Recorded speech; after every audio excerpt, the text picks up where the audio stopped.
Aouni Sogoma, bonjour et bienvenue.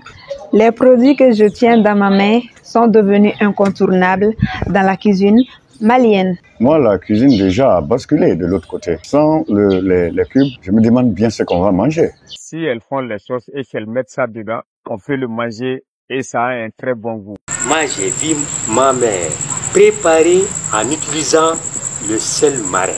Vous l'aurez compris, il s'agit des bouillons culinaires Nandjini consommés par une majorité de Maliens. Cependant, nous sommes aussi des millions à nous demander si ces bouillons d'assaisonnement jouent systématiquement contre notre santé. Bouillon culinaire est-il synonyme de nuisance sanitaire? Réponse dans ce téléma. Les soleils pointent son nez de feu à l'horizon. Eux s'apprêtent à inonder Bamako de son éclat. Nous sommes un jour de juin 2024. Il est 8 heures. 8 heures, c'est le moment choisi par les Bamakoises pour se rendre au marché. Corbeilles accrochées à leurs bras. Mesdames se faufilent alors entre les tables des épicières pour mettre la main sur les légumes et autres assaisonnements, notamment le Nandjini, devenu la vedette de la cuisine malienne.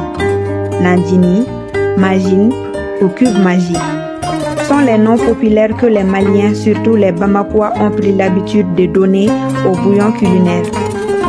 Cet ingrédient, qui fait désormais partie de l'ADN de la gastronomie malienne, principalement à Bamako, ne quitte plus les dames affairées entre les marmites et les cuvettes. Qui dit Nandjini dit bon goût, affirme Thérèse Koné qui tient une gargote à Mouribabougou. Les bouillons culinaires sont bien en bon dosage. Y mettre trop, c'est ce qui tue la saveur. On y met juste un peu. Eh oui, tout comme Thérèse Koné, ses clients aussi sont des défenseurs du bouillon culinaire. Il y a un changement si on se réfère au goût et à la manière de confection. Dans les publicités, les cubes sont faits à base de gingembre, piment, c'est des produits naturels de chez nous. Avec la cherté de la vie, les sauces sont plus mangeables sans les bouillons culinaires. Pour cet autre client, les bouillons culinaires sont devenus un ajout obligé pour donner une meilleure saveur à la cuisine. Nous avons aimé l'arrivée des bouillons culinaires.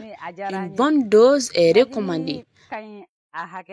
Les médecins disent qu'il faut consommer les bouillons culinaires avec modération.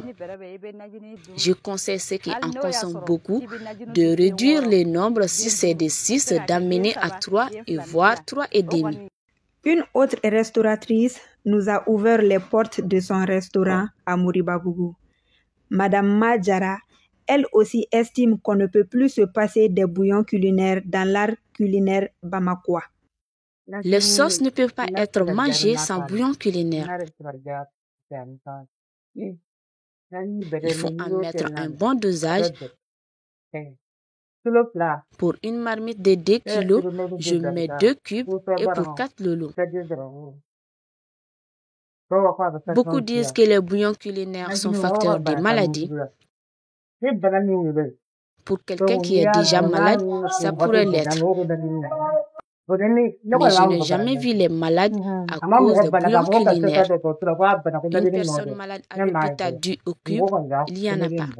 Le même discours est tenu par Mohamed Mamanta Touré à Djelibougou. Cet acteur associatif habitué des réceptions dînatoires traditionnelles trouve que, malgré les craintes qu'il suscite, les bouillons culinaires sont devenus irremplaçables à cause de la paresse des femmes maliennes. Bon, les bouillons culinaires appelés Nandjini, moi je pense que c'est des trucs que nos femmes utilisent aujourd'hui dans leur cuisine. Mais ça a ses inconvénients. Et les avantages, c'est ce que les femmes regardent. L'avantage, c'est quoi? C'est parce que si elles font les sauces et qu'elles mettent ça dedans, donc on peut le manger et ça a un très bon goût. Le Nandjini, c'est pour un peu assaisonner ou bien changer le goût de la chose avec le sel simple. Et aujourd'hui, il faut comprendre aussi que nos femmes ne savent pas du tout cuisiner. Donc nous, nos jeunes épouses et filles, nos filles, elles sont là à faire les petits plats hors d'œuvre et autres là. Sinon, si on va dans la profondeur des choses, c'est des dames qui ne savent pas du tout cuisiner. Pourtant, le bouillon culinaire a évidemment ses farouches opposants. Djibril Ba, ex-conseiller pédagogique résident à Mouribabougou, dénonce vivement l'emploi des bouillons culinaires. Pour ce senior, bouillon culinaire égale poison. Depuis mon bas âge, moi j'ai vu ma mère, mes tantes, préparer le repas en utilisant le sel marin ou bien le sel gemme. J'ai été étonné de voir cette ruée vers le bouillon culinaire. C'était agréable, qu'on pouvait conserver pendant 2 jours. Mais moi, à ma grande surprise, j'ai constaté des usines qui surgissent particulièrement au Mali. Moi, particulièrement, je n'approuve pas. Notre Seigneur a-t-il raison de se méfier autant des bouillons culinaires? Exagère-t-il? Quelle est l'action réelle du fameux produit sur notre santé? Y a-t-il un risque ou pas à consommer les bouillons culinaires? Pour démêler le vrai du faux, nous sommes allés dans la clinique du docteur Boubacar Traoré à Sangaré-Bougou. À la question « Est-ce que les bouillons culinaires présentent un grand danger pour la santé des consommateurs ?» le docteur sort la réponse scientifique suivante. Dire que c'est systématiquement dangereux pour la santé, ça c'est un peu rehaussé, mais c'est relatif. Le danger est relatif et c'est relatif en fonction de la quantité d'utilisation. Donc si c'est utilisé abusivement, c'est dangereux pour la santé. Comme on disait, l'utilisation excessive de toute chose est nuisible pour la santé. Qu'en est-il donc des préjugés très répandus selon lesquels les bouillons culinaires provoqueraient l'impuissance sexuelle chez l'homme? Le docteur Boubacar Traoré préfère tempérer. C'est un produit qui peut maintenant entraîner des impuissances sexuelles. Mais il y a les mécanismes détaillés, ce n'est pas directement. Les bouillons culinaires, ils contiennent des sels iodés en grande quantité. Donc, plus de 50%, environ 54% d'un cube de bouillon culinaire est composé de sel. Pour le spécialiste en santé, le conseil le plus avisé qu'on puisse donner à l'ensemble de la population malienne se résume en ces quelques mots. Bouillon culinaire ou pas, il faut consommer avec modération tout ce qui est salé. Un cube de bouillon culinaire est composé jusqu'à 5,4 grammes. L'Organisation mondiale de la santé recommande de ne pas dépasser 5 grammes par 24 heures. Nous avons aussi voulu comprendre d'où viennent toutes les rumeurs négatives et tous les préjugés que beaucoup de Maliens ont sur les bouillons culinaires. Pour cela, nous avons recueilli les propos de Bakary Sangaré. Monsieur Sangaré est le directeur de publication du journal en langue nationale Djekabara, auteur de plusieurs articles et enquêtes sur la gastronomie malienne. Sangaré a été un témoin direct de l'évolution de l'art culinaire malien de ces 50 voire 60 dernières années. Avant l'apparition des bouillons dans l'espace culinaire, donc il fut un temps où nos cuisinières, de par leur ingéniosité, arrivaient à faire des mets à partir d'éléments naturels de chez nous. Il y a par exemple le soumala, le gatou, les feuilles d'arbres et parfois même le haricot servait à agrémenter certaines sauces. Aujourd'hui, il serait un peu hasardeux de dire qu'avant le goût était mieux que maintenant. Quand ont-ils fait leur apparition dans les marmites maliennes? À l'époque Modibo, jusqu'à un certain temps dans le régime IDPM, les cubes, ça n'existait pas. Bon, ça me serait un peu compliqué de situer à quel moment exactement, mais il faut le mettre dans les années 80, mais ça peut être avant 80. Les premiers spécimens de bouillon ne portaient aucune indication, aucun mode d'emploi sur l'emballage. C'est ce qui, au dire de Sangaré, a été la cause des premières rumeurs négatives sur le produit. Le premier cube sur l'emballage ne portait pas d'indication.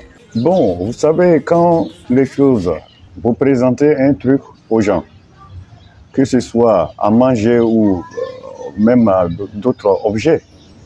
Quand on n'a pas d'informations sur l'objet, ça fait peur. Ou quand les informations ne sont pas suffisamment claires, suffisamment détaillées, on a peur. C'est un peu cette peur qui poursuit les cubes jusqu'à présent. Parce que quand on a la certitude que tel produit est composé de telle chose et avec précision, en ce moment, on est moins méfiant. On se fie maintenant peut-être au goût et à la réaction de son corps par rapport au produit. Mais quand les détails sont flous ou qu'il n'y a pas d'indication du tout, ça fait peur. Et c'est cette peur qui persiste encore. Le doyen Sangaré, témoin d'une époque où le Malien ne connaissait pas les bouillons culinaires, pense-t-il qu'on peut se passer aujourd'hui de ce produit? Non, répond-il sans détour. Car pour lui, les bouillons ne peuvent plus être séparés des assiettes maliennes, de Bamako jusqu'au fin fond de nos villages. Moi, la cuisine déjà a basculé de l'autre côté. Sans les cubes, je me demande bien ce qu'on va manger. Parce que les recettes anciennes ont pratiquement disparu. Dans le temps, pour être baramousso, il fallait avoir du génie pour assaisonner, faire un bon choix, trier les produits. Mais aujourd'hui, nous avons le tout en un dans un emballage. Et ce qui fait que aujourd'hui, on fait plus appel à l'ingéniosité, mais plutôt à la capacité de faire le choix, le tri entre les cubes de la cuisinière et pour donner un plat savoureux. Des propos que partage le docteur Traoré. Le conseil que maintenant nous pouvons donner aux consommateurs, c'est d'éviter la consommation abusive de bouillons culinaires. Donc rester dans les normes et aussi, on dit que l'utilisation abusive de tout produit est nuisible pour la santé, alors que la santé a un coût et le coût est relatif au degré d'atteinte de l'organisme. Cet appel à la consommation modérée du produit est à coup sûr le message qu'il convient de répéter sans cesse dans un pays où les bouillons culinaires font plus que jamais partie intégrante de la cuisine. Une précision pour finir. Nous avons passé des semaines à vouloir obtenir les réponses des responsables des unités de production et de commercialisation des différentes marques de bouillons. Malgré nos insistances et notre patience, aucun n'a souhaité répondre à nos questions. Karandeni kono baibo ayisa balisa